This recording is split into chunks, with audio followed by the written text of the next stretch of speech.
Wednesday, the San Antonio Spurs were back in action on the road again in Memphis, Tennessee, where they played the Memphis Grizzlies. The Spurs fell down by 19 points, but then they made a comeback in this game, but they ended up falling by 6 points overall against the Grizzlies. What's up, everyone? This is Paul Garcia with ProjectSpurs.com. Let's go ahead and jump into a quick recap of this game between the Spurs and Grizzlies on Wednesday evening. So as we can see here by the quick recap chart, the Spurs were ahead early on in the first quarter by just 5 points. It was a very close game. And then the Grizzlies took a very comfortable lead. They end up going up by double digits.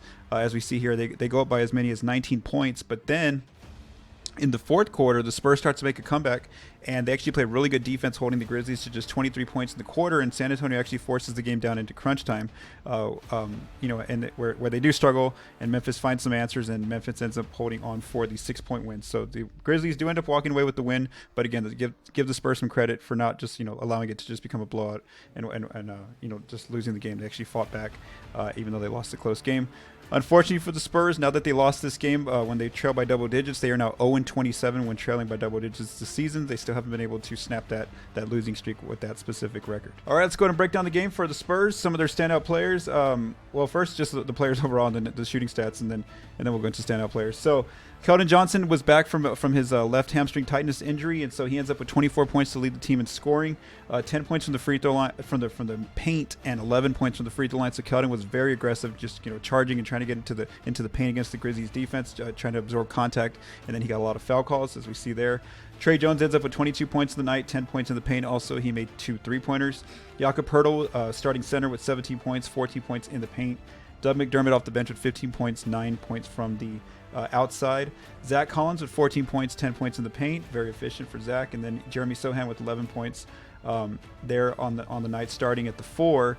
8 points in the paint, and 2 of those 8 points were very I don't know, was it not crucial, but very exciting, because Sohan went and he basically dunked on Jaren Jackson Jr. early on in the first quarter for a dunk, a one-handed dunk, right-handed dunk over Jaren Jackson Jr. I think he got the N1 on that play, Jeremy.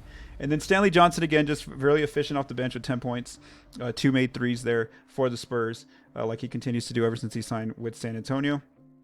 The Spurs barely won the paint, but just by 2 points, so wasn't enough to overcome that 6-point loss. Let's go ahead and go to the Grizzlies. Ja Morant was back. He was also out due to injury in the last game on Monday, and so Ja has a great night, 38 points, 22 points in the paint, 9 points from the 3-point line, and then also 7 points in the paint from the free throw line. Should I say 22 points in the paint?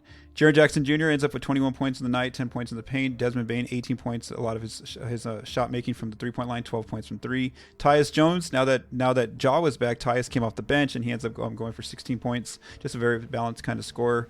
Steven Adams is big on the boards for Memphis. He gave them a lot of different second chance opportunities. They ended up with 30 second chance points. I believe that's a season high for an opponent against the Spurs this season. 10 points from Adams in the paint. And then the Grizzlies, the big takeaway for them was the fact that they won the 3-point line by 9 points. They outscored the Spurs 42-33 there, and that seemed to be the biggest difference when we look at the shot location scoring. As far as the paint, both teams played a very similar style. They're both very aggressive teams that like to attack the paint, really put pressure on your defense at the rim. And so we see that both teams are over 60% of their shots came from the paint, and both of them defended the paint actually pretty well against each other. Both teams, nobody shot over 55% of the paint, so again a low efficiency number there in the paint. The Grizzlies, like I said, had a great night from the 3-point line. The Spurs, unfortunately, did not. They had the opposite, just 32% shooting for the Spurs from 3. The Grizzlies, 64% was an opponent season high for a San Antonio opponent. Mid-range, not too many attempts for either team from there.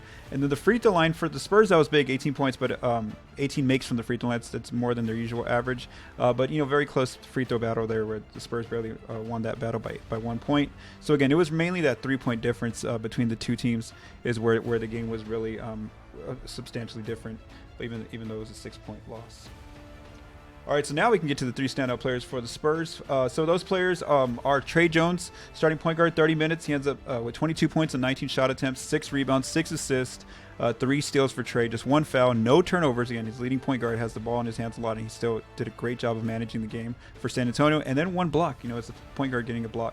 Keldon Johnson, 35 minutes he plays in his return from injury, 24 points and 17 shots, 4 rebounds, 3 assists, 2 turnovers, 1 block, and then also 2 fouls for Keldon. And then Jakob Poeltl, 26 minutes, 17 points on just 13 shot attempts, 12 rebounds, so he puts up a double-double. 2 fouls, and then the 5 blocks. He was just one shy of tying his career high, which is 6 blocks. So again, Jakob had a great night there under the rim with his rim deterrence with his 5 blocks. I think he had 4 in the opening quarter. All right, so the Spurs, unfortunately, are on a 3-game losing streak again for the 4th time this season. They are back in action on Friday. They go back home, not to the AT&T Center, but instead to the Alamo Dome. This is where that big game is going to take place against the Golden State Warriors on Friday. Right before the game against the Grizzlies even took place, the Spurs had announced that they had reached their ticket sales record that they were looking for. So they now have they now have the NBA's record for the most ticket sales for an individual game. And so there's actually still some tickets they were talking about on the broadcast still up for grabs if you're in San Antonio and you can make it to that game. And so that's going to be a big event on Friday night. It should be really fun, and we'll see if the Spurs can snap their 3-game losing streak. Yes. All right, for Project Spurs, I am Paul Garcia. Have a great evening.